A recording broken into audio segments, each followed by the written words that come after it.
So this is an assembly.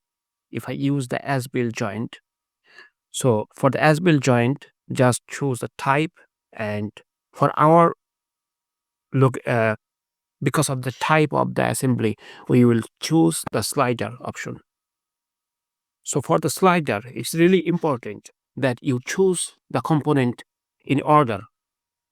So the first component will be mobile, and the second component you choose will be stationary. And then you give a snap point, which need to be in the sliding orientation. What I mean by is that if I choose snap point, this orientation, you see it will move this way. But if I choose the snap point, this orientation, it will move upwards, but it is difficult for the component to move. So it is basically not giving me the option to move. That's why the snap point need to be in same orientation you want the slide movement. Choose second time. It's not letting me choose. Now let's start again. So as-built joint, first component mobile, second component stationary, and the snap point.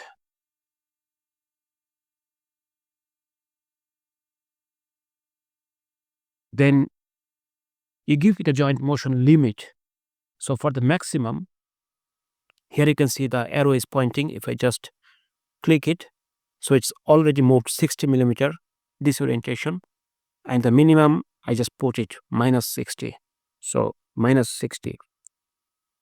Rest, I'm not choosing the rest. So if I do that, click on OK, let's see what kind of joint relationship we have just built. So click it. Here you can see it is sliding inside the bigger bracket. We will do the same for our design. So the first assembly, so the first joint, as-built joint, the first component will be the mobile except base. So choose the base, then choose the vertical beam, and the relationship would be rigid because I don't want them to be moving in relation to each other. So rigid. Then okay, it's rigid now. Now the second joint will apply between these two. If I just zoom a bit. So remember the golden rule of choosing sliding joint. The first component will be mobile and the second component will be stationary. Then the snapping point need to be on the orientation of the slide movement. Then we will give it a limit. So minimum is where it is now, and maximum will be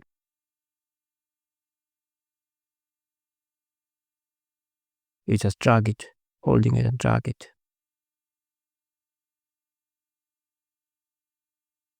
-400.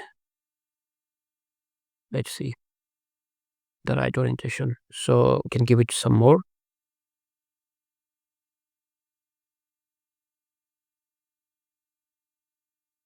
500. Maybe 550. No, 520.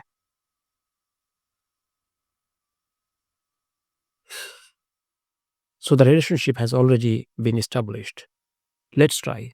If I just click it, here you can see it is sliding up and down.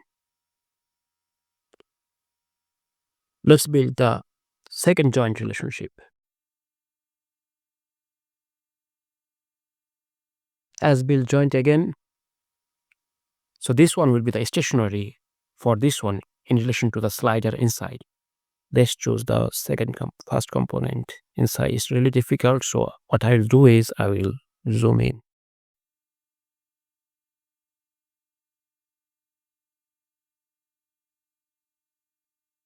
First component, the mobile one. Second component, the stationary one. Snapping point, this orientation. Here you can see it is already moving. Let's build the joint motion limit. So minimum is where it is now and maximum is should be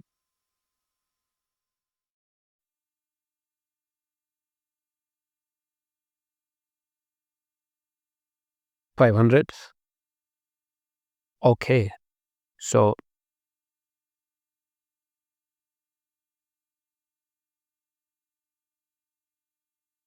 let's see if it's really the relationship has already been built or not.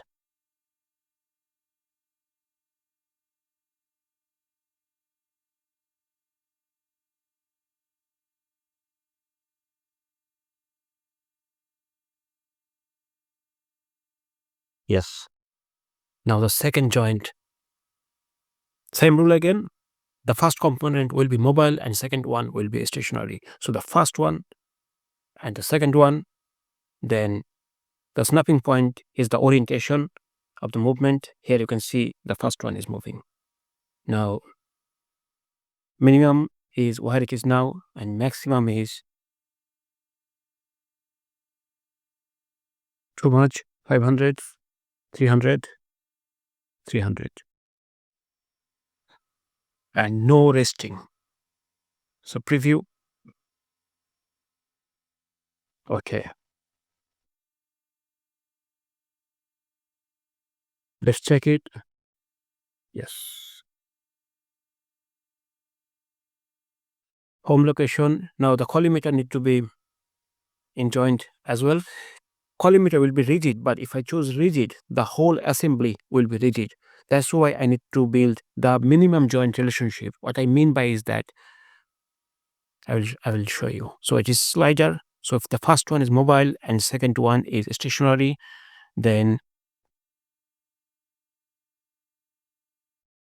snapping point any, because I'll give this point this way.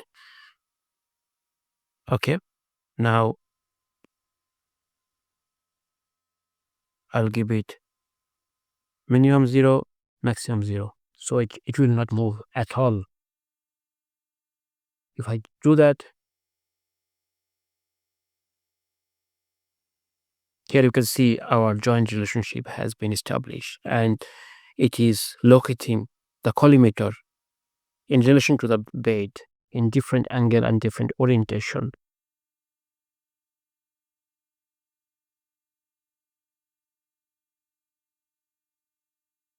To see it more specifically,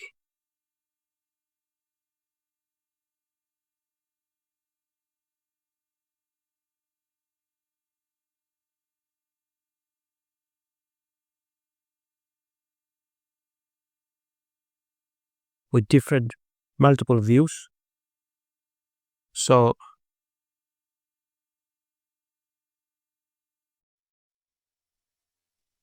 here you can see the movement from different angle.